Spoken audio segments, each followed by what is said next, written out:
Hello बच्चों, maths uncle में एक बार फिर से स्वागत है आपका। बच्चों, आज हम CAPF असिस्टेंट कमांडेंट का जो एग्ज़ाम आज हुआ है उसके क्वेश्चन पेपर के मैथ्स वाले पोर्शन को डिस्कस करेंगे। उन क्वेश्चंस के आंसर्स और उन आंसर्स को फाइंड करने का शॉर्टेस्ट तरीका हम आपके साथ शेयर करेंगे। बच्चों, ये क्वेश्चन नंबर 26 है, जो कि आज का पहला क्वेश्चन है। Which one of the following is the difference of the sum of the cubes of first 10 natural numbers and the sum of squares of first 10 natural numbers. अब इसके लिए बहुत आसान तरीके से मैंने इस क्वेश्चन को आपके लिए सॉल्व किया है। आप देखिए, sum of squares of n natural numbers निकालने का ये एक शॉर्टेस्ट फॉर्मूला है। n into n plus 1 2n plus 1 upon 6।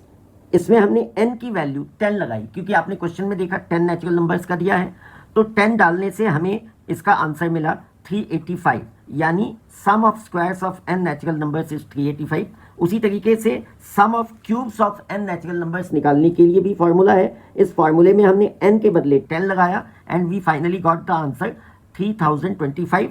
अब क्योंकि हमें इन दोनों का डिफरेंस निकालना है, तो हम 3025 में से 385 को माइनस करेंगे, तो हमारा आंसर है 2640, which is the B option. तो इस क्वेश्चन का 26 क्वेश्चन का आंसर होगा ऑप्शन बी। नाउ बच्चों, 27 नेक्स्ट क्वेश्चन है। इस क्वेश्चन में कहा गया है, a person buys an item from a shop for which the shopkeeper offers a discount of 10% on the market price. The person pays using an e-wallet which gives 10% cashback. Which one of the following is the value of the effective discount? इसमें एक व्यक्ति suppose करो कि उस item का market price 100 है, हमने मान लिया। अब उसमें पहले उसे कितना डिस्काउंट मिला, ये क्वेश्चन को हमने सॉल्व किया है आपके लिए। सपोज करो मार्केट प्राइस हमने मान लिया 100, तो डिस्काउंटेड प्राइस, डिस्काउंट कितना मिलेगा उसे 10%, so discounted price is 90 rupees. Then उसने जिस वैलेट से पे किया है वो उसे 10% का कैशबैक दे रहा है, तो उसने कितना पे किया 90 का 10% यानी 9 रुपीज, और उस 9 रुपीज का उसे कैशबैक मिल गया। यानी अल्टीमेटली यदि कहें तो उस 100 रुपीज के आइटम के लिए उसने 81 रुपीज पे किए and he got 100 minus 81, that is 19% of profit. और ये 19 इसका ऑप्शन सी है, ये आप देख सकते हैं। अगला क्वेश्चन है क्वेश्चन नंबर 28। क्वेश्चन में कहा गया है, a solid spherical ball made of iron is melted and 2 new balls are made whose diameters are in the ratio of 1:2. The ratio of the volume of smaller new ball to the original ball is। इस question को मैंने solve किया है आपके लिए। देखो, यहाँ पे हमें दोनों जो स्फेरिकल बॉल हैं उनका डायामीटर का रेशियो हमें दिया हुआ है, तो हमने पहले वाले का, बड़े वाले का मान लिया D1, दूसरे का D2, तो D1 अपॉन D2 1/2 हो गया। डायामीटर रेडियस का ट्वाइस होता है, 2R1 2R2। इस तरीके से हमने R1 upon R2 equal to 1/2 निकाला, और R2 की वैल्यू हमने R1 के टर्म में निकाल ली। अब क्योंकि एक बड़े स्फेरिकल बॉल को मेल्ट करके 2 छोटे छोटे स्फेरिकल बॉल्स बनाए गए हैं, हमने बड़े वाले का रेडियस R लिया, छोटे वाले दोनों का, एक का स्मॉल r1 और एक का स्मॉल r2 ले लिया। अब हमने क्योंकि बड़े वाले को ही मेल्ट करके दोनों छोटे स्फेयर्स बनाए गए हैं, तो दैट मीन्स कि जो बड़े स्फेयर का वॉल्यूम होगा वही दोनों छोटे स्फेयर्स के वॉल्यूम के सम के इक्वल होगा। इस तरीके से हमने यहाँ पे r cube is equal to 9 small r1 cube निकाला, और इस तरीके से हमने r1 क्यूब और capital R cube is equal to 1/9 निकाल लिया। अब इन दोनों स्फेयर्स के हमें, यानी जो R1 रेडियस वाला जो स्फेयर है और जो बड़ा वाला स्फेयर है, उन दोनों का वॉल्यूम का रेशियो निकालना है। स्फेयर के वॉल्यूम का फॉर्मूला आप जानते हैं, 4/3 पाई r क्यूब। उसी से हमने दोनों रेडियाई को इसमें पुट किया है। 4/3 cancels and ultimately we got R1 cube upon capital R cube, और उसकी वैल्यू हम यहाँ निकाल चुके हैं 1/9, आप देख सकते हैं। So the answer is 1/9, that is 1:9, और इस तरीके से इस क्वेश्चन का राइट आंसर हो गया option D. Next is question number 29. इस क्वेश्चन में कहा गया है suppose a bank gives an interest of 10% per annum compounded annually for a fixed deposit for a period of 2 years. What should be the simple interest per annum if the maturity amount after 2 years is to remain the same? देखो जैसा कि आप जानते हैं कि compound interest अलग होता है, सिंपल इंटरेस्ट अलग होता है. इस क्वेश्चन में हमें कहा गया है कि एक रकम को 10% कंपाउंड इंटरेस्ट पे एक बैंक में 2 साल के लिए रखा गया है. उसी अमाउंट को यदि उतने ही समय के लिए सिंपल इंटरेस्ट के हिसाब से रखा जाए तो वो सिंपल इंटरेस्ट का रेट क्या होगा. तो नेचुरली सिंपल इंटरेस्ट को ज़्यादा होना पड़ेगा, तभी वो उसका मैच हो पाएगा दोनों का अमाउंट. तो अब इस क्वेश्चन को मैंने सॉल्व किया है आपके लिए. आप देखिए यहाँ पे आप जानते हैं कंपाउंड इंटरेस्ट निकालने का फॉर्मूला. तो कंपाउंड इंटरेस्ट में ये अमाउंट निकाला है हमने, अमाउंट यानी प्रिंसिपल प्लस इंटरेस्ट. तो ये अमाउंट निकालने का फॉर्मूला है. और क्योंकि क्वेश्चन में कहा गया है कि दोनों केस में अमाउंट सेम होना है, तो ये सिंपल इंटरेस्ट का फॉर्मूला है इंटरेस्ट निकालने का, प्लस प्रिंसिपल. तो प्रिंसिपल प्लस इंटरेस्ट ये भी अमाउंट हो गया. तो दोनों अमाउंट इक्वल लिखा है हमने. यहाँ पे इनको सिंप्लीफाई किया है हमने, आप बिल्कुल क्लियर मैंने दिखाया आपको, सिंप्लीफाई किया. एंड फाइनली यहाँ पे देखिए ये वाला रेट हमें निकालना है, यानी सिंपल इंटरेस्ट का रेट निकालना है. इधर का रेट कंपाउंड इंटरेस्ट का रेट हमें 10 दिया हुआ है. इन सबको हमने सिंप्लीफाई किया तो आर जो कि सिंपल इंटरेस्ट का रेट है वो 10.5% आंसर आ गया. और इस तरीके से आप कह सकते हैं कि इस क्वेश्चन का जो आंसर है वो इसका option B is the right answer. ये क्वेश्चन नंबर 30 है. इसमें कहा गया है कि a runner's average speed reduces by 25% every hour if he runs 60 kilometre in the first hour and he runs for 3 hours, then what is his average speed, overall average speed. इस question में कहा गया है कि एक जो धावक है, दौड़ने वाला है, वो उसकी स्पीड हर घंटे में 25% कम हो जाती है. और हमें ये बताया गया है कि वो फर्स्ट आवर में पहले घंटे में 16 किलोमीटर भागता है. तो दूसरे घंटे में 16 का 25% यानी 16 का 25% 4 यानी 4 कम भागेगा, यानी 16 - 4 यानी 12 किलोमीटर भागेगा. और इस क्वेश्चन का सॉल्यूशन देखिए मैंने किया है आपके लिए. पहले घंटे में पहले आवर में वो 16 किलोमीटर गया, दूसरे आवर में वो 12 किलोमीटर गया, और तीसरे आवर में 12 का फिर 25% कम हो गया और 9 होगा, 9 किलोमीटर.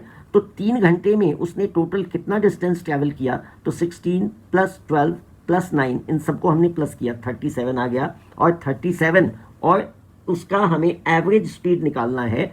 तो इन सब का सम, और कितने हैं ये संख्या इनकी कितनी है, 3 है, इसलिए हमने डिवाइडेड बाय 3 किया. So the answer is 12.33 kilometre per hour. And इसका जो राइट ऑप्शन है, राइट आंसर है, वो ऑप्शन बी है. नाउ क्वेश्चन नंबर, अगला क्वेश्चन है question number 105. The average age of father and elder son is 35 years. The average age of father and younger son is 32 years and the average age of the two sons is 17 years. What is the average age of the father and his two sons? देखो जो इस question को मैंने ऐसे solve किया है, सम of the two sons, हमें दोनों बेटों का एवरेज 17 दिया हुआ है. तो एवरेज दोनों बच्चों का कैसे निकालेंगे. तो sum of ages of 2 sons upon 2, average ऐसे ही निकलेगा, that is equal to 17 given. तो सम ऑफ सन्स एजेस कितना हो जाएगा, ये 2 इधर चला गया, 34 years. अब हमें दूसरा दिया है कि x हमने फादर का एज मान लिया, a हमने एल्डर सन बड़े वाले बेटे का एज मान लिया. तो x फादर और बड़े बेटे के एज का एवरेज 35 दिया है, उसको हमने सॉल्व किया, हमें एक इक्वेशन मिल गया x + a = 70. सिमिलरली फादर का दूसरे बेटे के साथ जो एवरेज है वो 32 है. और इस केस में हमने सिंप्लीफाई करके एक दूसरा इक्वेशन निकाला, x - a = 30. इन दोनों का एलिमिनेशन मेथड से हमने सॉल्व किया तो x की वैल्यू हमें 50 मिल गई. अब हमें फादर, ये x फादर का एज हमने लेट किया है, तो x फादर का एज हो गया और दोनों सन का एज हमने निकाला हुआ है 34. तो फादर और दोनों सन का एवरेज हम निकालेंगे तो 50 प्लस 34 डिवाइडेड बाई 3, 3 क्यों, तो फादर और 2 सन तो 3, और इसलिए इसको हमने जब सॉल्व किया तो we got 28 years and the right answer is option C, 28 years is the right answer. अगला क्वेश्चन है 106, क्वेश्चन नंबर 106, बहुत छोटा सा और बहुत प्यारा सा क्वेश्चन है। A number is 124 more than it's 1/3, what is the number. एक नंबर अपने 1/3 से 124 अधिक है, तो वो नंबर बताना है हमें। हमने वो नंबर लेट कर लिया x, तो x वो नंबर है और उसमें से इस नंबर x का 1/3 यानी 1/3x, दोनों का डिफरेंस 124 है, हमें दिया हुआ है क्वेश्चन में। इसको जब हमने सिंप्लीफाई किया तो x की वैल्यू हमें 186 आ गई, और आपको याद होगा हमने x क्या लिया था, x यानी जो नंबर हमें चाहिए। Therefore the right answer is option D is the right answer, 186। बच्चों अगला क्वेश्चन है क्वेश्चन नंबर 107। क्वेश्चन में कहा गया है a car travels 3/4 of the distance at a speed of 60 km per hour and the remaining 1/4 of the distance at a speed of v km per hour. If the average speed for the full journey is 50 km per hour, then the value of v is, अब हमें यहाँ पे इस v की value निकालनी है, तो हम कैसे निकालेंगे। देखिए इस क्वेश्चन को मैंने थोड़ा सिंपल ढंग से आपके लिए सॉल्व किया है। देखो एवरेज स्पीड हमें निकालनी है, तो एवरेज स्पीड इक्वल टू क्या होता है, आप सब जानते हैं, average speed equal to total distance upon total time. तो यहाँ दो केसेस, दो अलग अलग पार्ट में हमें दिया गया है। तो पहले केस में आप देखिए 3/4 ऑफ द डिस्टेंस उसने ट्रेवल किया है 60 किलोमीटर पर आवर के स्पीड से, तो उस केस में t1 यानी टाइम कितना लगेगा, तो 3/4x ये डिस्टेंस हो गया upon speed 60 kilometre per our. इसको हमने सिंप्लीफाई किया तो हमें मिल गया x अपॉन 80 आवर। दूसरे केस में हमें बताया गया है कि 1/4 डिस्टेंस उसने v किलोमीटर पर आवर के स्पीड से कवर किया है। हमने दूसरा t2 निकाला टाइम, वो हमें मिल गया x अपॉन 4v। अब हमें एवरेज स्पीड निकालनी है, तो एवरेज स्पीड जैसा कि मैंने आपको बताया total distance upon total time, इसको जब हम सिंप्लीफाई करते हैं तो इस तरीके से x टोटल डिस्टेंस हो गया अपॉन टोटल टाइम, तो t1 प्लस t2 दोनों को प्लस करके यहाँ लिखेंगे, और एवरेज स्पीड हमें क्वेश्चन में दिया गया है 50 किलोमीटर। इनको हमने आगे सॉल्व किया एंड लास्टली वी गॉट, आपके सामने सॉल्यूशन है, हमें v की वैल्यू 100/3 किलोमीटर पर आवर मिल गई। सो इस तरीके से इस क्वेश्चन का जो सही आंसर है वो option C is the right answer, 100/3 kilometre per hour. Next question है question number 108। Suppose A and B can complete a work together in 10 days. If B alone can complete the work in 15 days, then in how many days can A alone finish the work? अब इस question को देखिए हम कैसे solve करेंगे। Time taken by A and B together 10 days दिया है, तो A और B दोनों मिलके एक दिन में कितना काम करेंगे, 1/10। सिमिलरली B अकेला 15 दिन में काम करता है, तो B अकेला एक दिन में कितना काम करेगा, 1/15। अब यदि दोनों के काम में से B के अकेले काम को माइनस कर दें तो हमें क्या मिलता है, 1/30। और 1/30 क्या है, तो जो काम हमने क्या किया, दोनों ने मिलकर काम किया, और जो जितना B ने काम किया वो B का काम हमने माइनस कर दिया, तो जो बचा काम है वो A का काम हुआ, तो A का काम है 1/30 पार्ट। तो इसका मतलब कि इस काम को पूरा करने में अकेला A को 30 डेज का समय लगेगा, और इस तरीके से इस क्वेश्चन का हमारा जो आंसर है वो option D is the right answer, 30 days.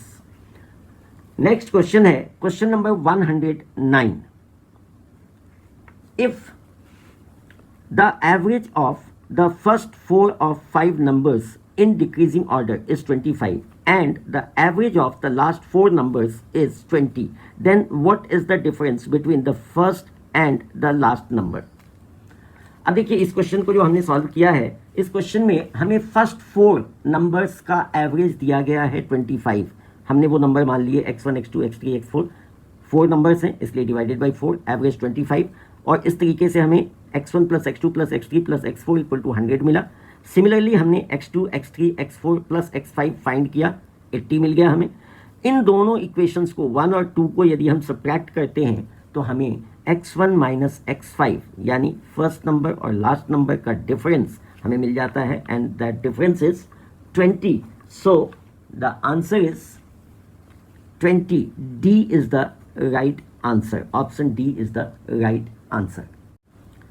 बच्चों ये क्वेश्चन नंबर 117 है. इस क्वेश्चन में कहा गया है two friends 10 kilometre apart starts running forward towards each other at speeds of 10 kilometre per hour and 14 kilometre per hour respectively. After how much time will they meet each other.